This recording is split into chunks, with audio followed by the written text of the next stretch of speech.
إن الحمد لله نحمده ونستعينه ونستغفره ونؤمن به ونتوكل عليه ونعوذ بالله من شرور أنفسنا ومن سيئات أعمالنا من يهده الله فلا مضل له ومن يضلله فلا هادي له ونشهد أن لا إله إلا الله وحده لا شريك له ونشهد أن سيدنا ونبينا وقرة أعيننا محمدًا عبده ورسوله صلى الله تبارك وتعالى عليه وعلى آله وصحبه وبارك وسلم تسليمًا كثيرًا أما بعد فقد قال الله تعالى في كتابه العزيز بعد أعوذ بالله من الشيطان الرجيم بسم الله الرحمن الرحيم يا أيها الذين آمنوا كونوا قوامين لله شهداء بالقسط ولا يجرمنكم شنآن قوم على ألا تعدلوا اعدلوا هو أقرب للتقوى واتقوا الله إن الله خبير بما تعملون وقال النبي صلى الله عليه وسلم وأيم الله لو أن فاطمة بنت محمد سرقت لقطعت يدها أو كما قال عليه الصلاة والسلام وقال النبي صلى الله عليه وسلم لا تكونوا إمعة تقولون إن أحسن الناس أحسننا وإن ظلموا ظلمنا ولكن وطنوا أنفسكم إن أحسن الناس أن تحسنوا وإن أساءوا فلا تظلموا. One of the most beautiful qualities of our beloved Habib Muhammad sallallahu alayhi wasallam, a quality that we see embedded throughout his whole life that he exemplified, was that he was always loyal and true to who he was. He was always loyal and true to who he was. He did not change his values. He did not change who he was due to the pressures of society around him, nor to the changes in his life, nor to the blessings that he experienced. He stayed loyal. The Sahaba once, it's narrated that Yazid bin Babastan, he came to Aisha and he asked her, he says, قال دخلنا على عائشة فقلنا يا أم المؤمنين ما كان خلق رسول الله صلى الله عليه وسلم. This group of young tabi'een, they come and they want to know more about the Rasul sallallahu alaihi wasallam. And so Yazid, he comes and he says, we went to Aisha and we went to meet her and talk to her. And so of course we asked her, we said, ما كان خلق رسول الله صلى الله عليه وسلم. What was the khuluq of the Rasul صلى الله عليه وسلم like? What was his character like? And Aisha radiallahu anha, she says, تقرؤون سورة المؤمنون? You read Quran? Do you read the Quran? كان خلقه القرآن. Who was he? Read the Mus'haf. Read the Quran.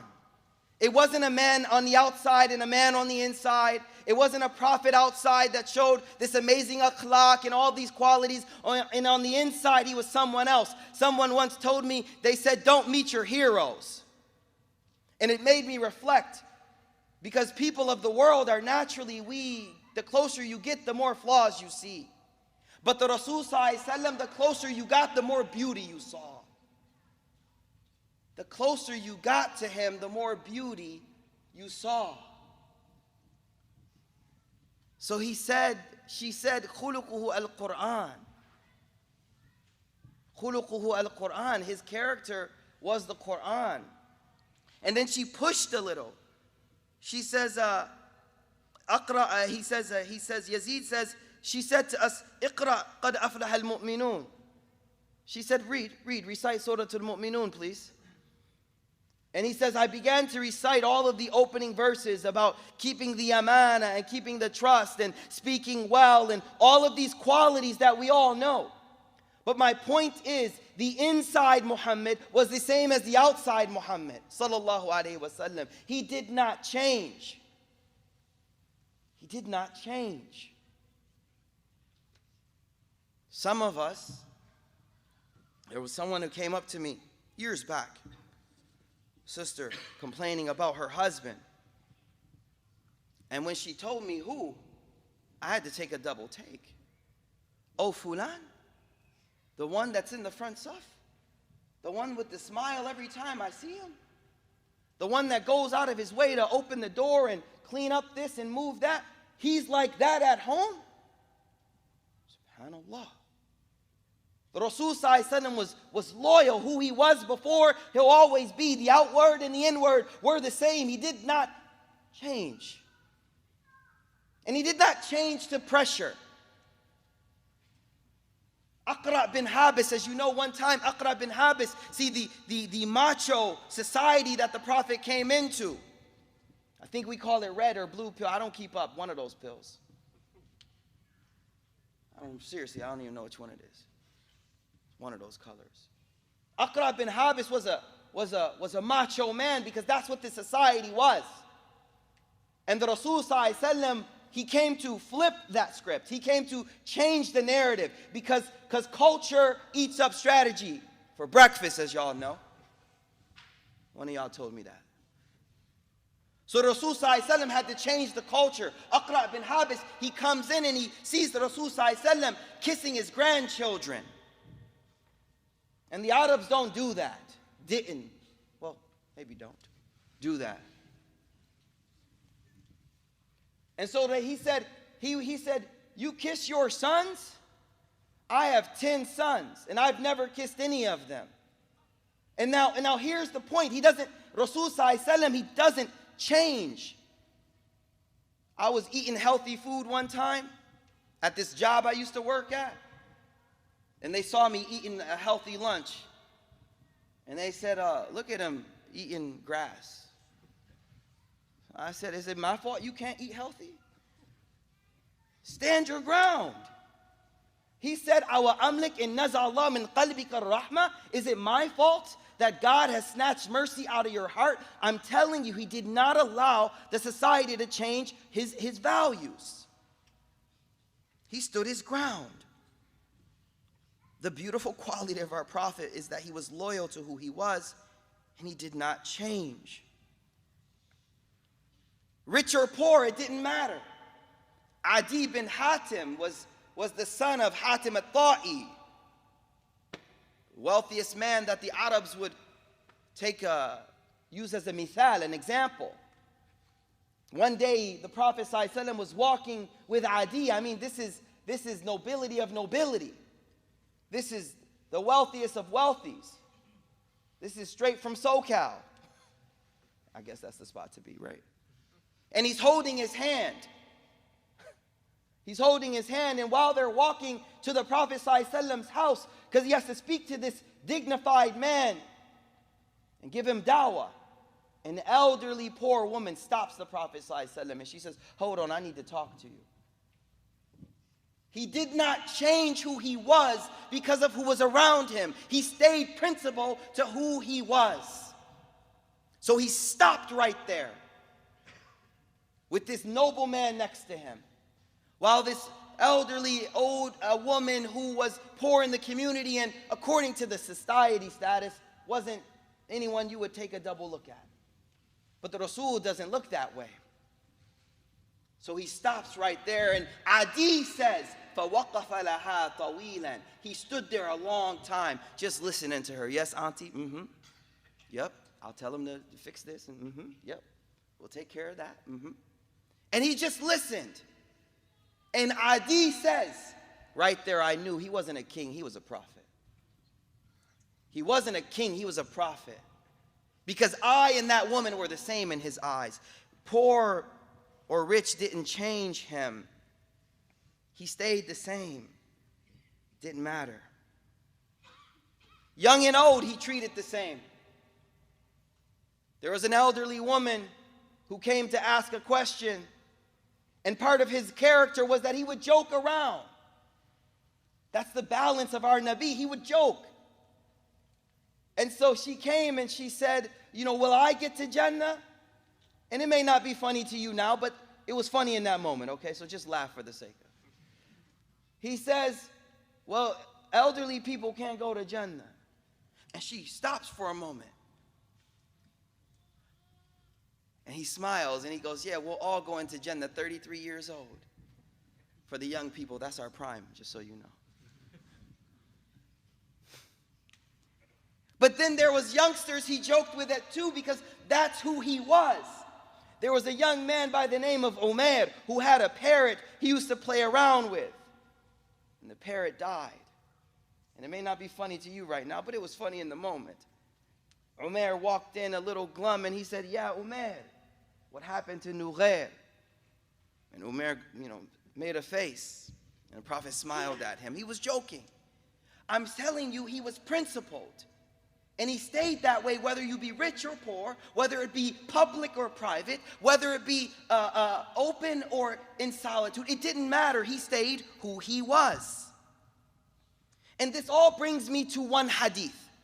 As I now approach 15 minutes into this khutbah, there is one hadith I wanted to share with you. All of this was a preface for that hadith. Rasul sallallahu alaihi wasallam, he says in a sound narration, "La takunu imma'a."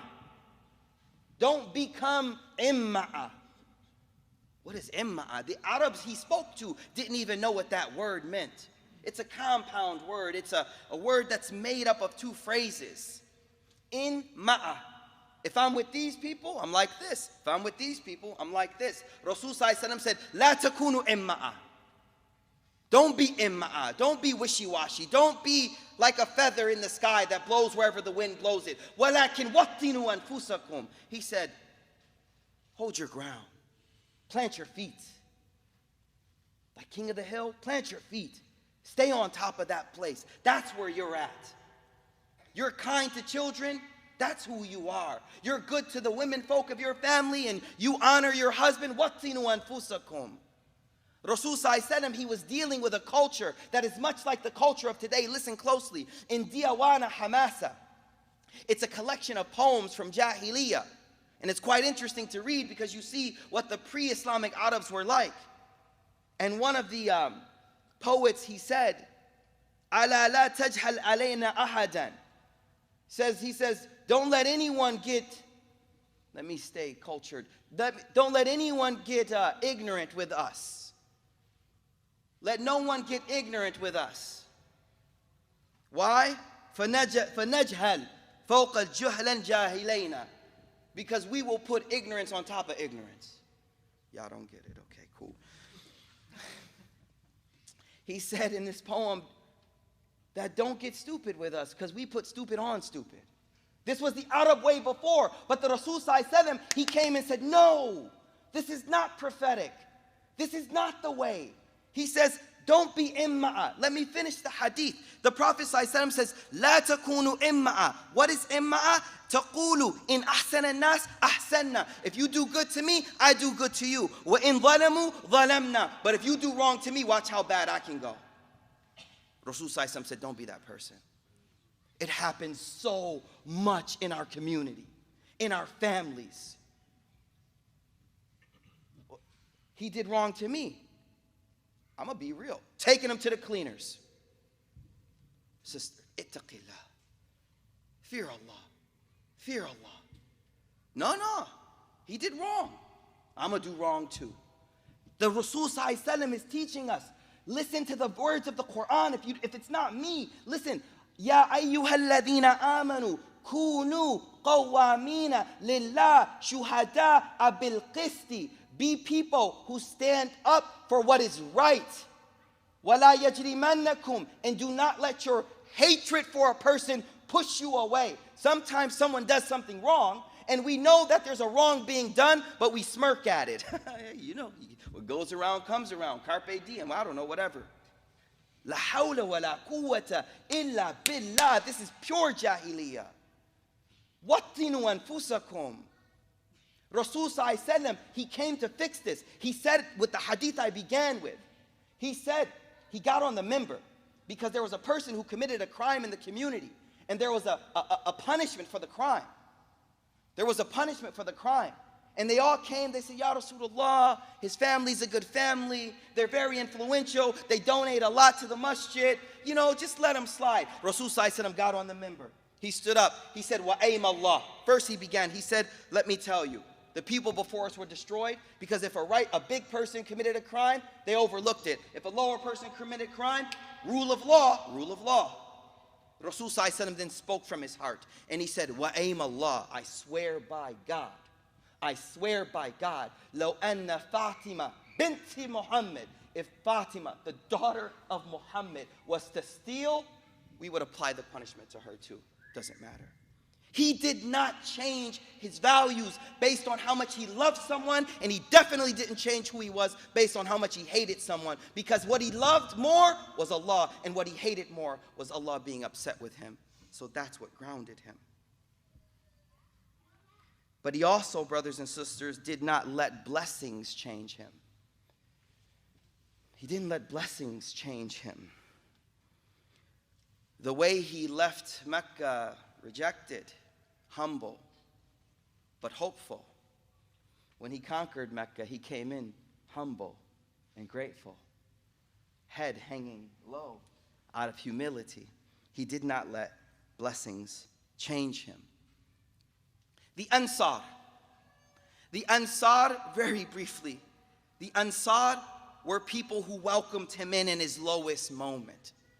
When he was literally had nowhere else to go, the Ansar said, we got you, come with us. As years pass, the conquest of Mecca happens.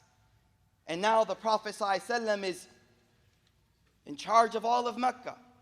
And he begins to give out wealth to the people of Mecca.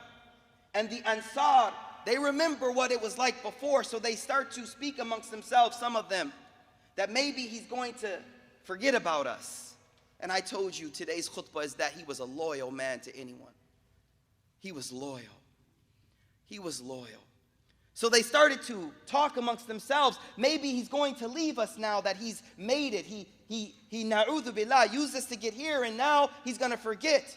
Someone came up to Rasul sallallahu alaihi wasallam. They said, Ya Rasulullah, there's a little bit of chatter going on. Rasul sallallahu alaihi wasallam said, gather all the Ansar. Forgive me for the speed at which I tell you. Gather the Ansar. The Ansar were gathered. He said, is there anyone in here other than the Ansar? They said, no, it's only us. He then gave the most profound speech. And he said, you go where you want. I'm following you there. I'm with you until I die. You with me in my lowest moment, I'm with you in my highest moment. Nothing ever changes. And if it wasn't for the sake of hijrah, I'd be here with you. I would have been born amongst you, and that's because his maternal side is connected there. By the time he finished, they were in tears. He said, I gave people money, but I give myself to you. He did not change. He grounded himself and was principled based on the principles of the deen. And he didn't let love or hatred of anyone change him for that. He brought Wahshi in the same way he brought Abbas in. This is who the Rasul sallallahu alaihi wasallam was. And as I said, blessings can be a test. Rasul sallallahu alaihi wasallam, he told us about three people. There was a person that was blind, and a person that was a leper, and a person that had no hair on his body. And Rasul sallallahu alaihi wasallam, he tells us, this is a Bukhari hadith, that an angel was sent to test them. Listen closely, because blessings change you too. Blessings can change you too. The angel comes, and what does the angel say? What would you want from God? Comes to the first one, the one with no hair on his body. He says, what do you want? What blessing do you want from God? He says, I wish I could just have hair and look beautiful. He touches him and he says, Allah has blessed you with it, the angel. He says, what wealth do you like the most? He says, I love cows. He was maybe a Texan blood, you know, long horns. He said, I love cows, and so he was blessed with cows. And they began to grow and grow and grow. But then Prophet ﷺ told us about a second man who was a leper, his skin. People stayed away from him for that reason. So the angel comes and he says, what do you want more than anything? He says, I just want nice skin. I just want nice skin. The angel touches him and he gets that beautiful complexion, mashallah. He says, what wealth do you like? He says, I like goats. So he makes dua for him, and his flock begins to multiply. And then he comes to the blind man. He says, what do you want more than anything? He says, I wish I could see. Just want to see. The angel touches him. His sight comes back. He asks him, what type of wealth do you love? He says, camels or some other livestock. Time passes, and these people move on in their lives. And then the angel comes back in a different form as a poor man. First to the leper, he says, excuse me, I'm poor, I'm broke, I don't have much going for me. Could you help me? He goes, huquq kathir, I got a lot to do, man. I got child support, this support, that support, I got a lot of stuff. Then the angel goes, ka'anni a'rifka, I think I know you.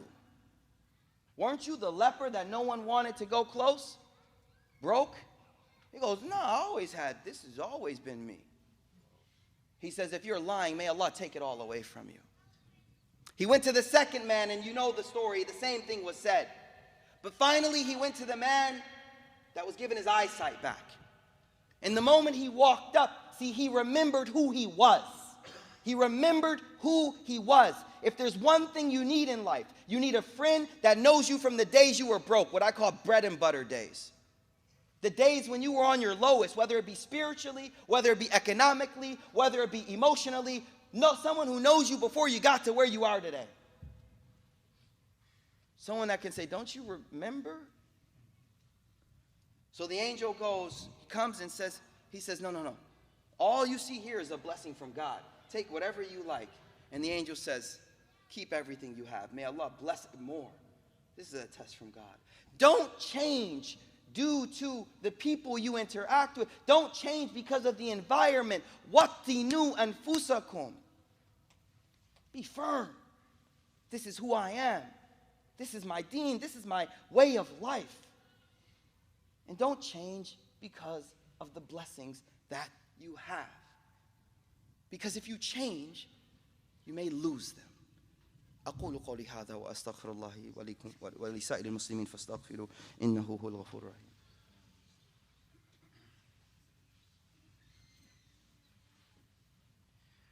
إن الحمد لله نحمد ونصلي على رسول الكريم. I want to say one last thing about this point. I told you that he was always the same in front of everything, in front of everyone. Aqra bin Habis calling him out for being nice to children, hugging children, playing with children. He didn't change, and that could be difficult for some of us. So I want to balance that message by telling you something from the seerah. There was a moment in this Islamic growth in history in which the message was secret. And the reason why the message was secret is that people needed to get strong. People needed to get strong. There was a Sahabi who was being persecuted immensely for his belief. And so to get out of the difficulty, he said words of disbelief. He cursed the Prophet, he cursed Allah. And they let him go. He ran to the Prophet crying. I lost it, I broke down, I couldn't take it anymore. And the Prophet ﷺ said, وَإِنْ عَادُوا, if they do it again, you're okay. You're preserving your faith. And so my next message is for those who are in the beginning of your journey. Sometimes you gotta keep it low key so you can get stronger. Don't let my message today stop you from growing stronger. Don't let my message today force you to go to your parents all of a sudden and crazy. Calm, slowly. This person, Rasul ﷺ says, what matters is what's in your heart deep down inside. You believe in Allah, you love the Rasul. You said those words so you could protect your life and protect your family. Allah knows what's in your heart. So yes, brothers and sisters, وَطِّنُوا أَنفُسَكُمْ. But sometimes the harm is really great. And so I wanted to balance today's message To those who are in the beginnings of those transformations, you are that caterpillar coming out as a butterfly very soon. You're going to fly on your own two wings. But in this state, you need to grow in secret. That is the prophetic message. May Allah subhanahu wa ta'ala allow us to be of those people who are loyal to who we are. May Allah allow us to be of those people who are loyal to the truths that our deen has taught us. May He make our outward like our inward. May He make us the way we are before the rich, the way we are before the poor. May He make us the way we are before the popular, the way we are before the ones who are unknown. May He make us true to ourselves and what Allah wants us to be. إن الله وملائكته يصلون على النبي يا أيها الذين آمنوا صلوا عليه وسلموا تسليما اللهم صل وسلم وعنهم على سيدنا ونبينا ومولانا محمد وعلى آله وصحبه وسلم وارضاهم عن جميع أصحاب نبيك أجمعين وعن الخلفاء الراشدين أبي بكر وعمر وعثمان وعلي وعن بقية الستة من العشرة المباشرة وعن أهل بيت نبيك أجمعين وعنا معهم بفضلك وجودك وكرمك يا أرحم الراحمين اللهم أعزنا ولا تذلنا يا أرحم الراحمين اللهم إنا نسألك حبك وحب من يحبك وحب عمل يقربنا إلى حبك يا مقلب القلوب ثبت قلوبنا على دينك O turner of hearts, Ya Allah, we ask you to give us firmness. Give us firmness in our deen, Ya Arhamar Rahimin. Ya Allah, we ask you to give us strength in our deen. Ibadallah, Rahimakumullah, in Allah ya'muru bil adli wal ihsan wa ita'i dhil qurba wa yanha 'anil fahsha'i wal munkari wal baghi ya'idhukum la'allakum tadhakkarun. Fadhkurullaha ta'ala yadhkurkum wad'uuhu yastajib lakum wa la dhikrullahi akbar wallahu ya'lamu ma tasna'un. Aqimu sufufakum.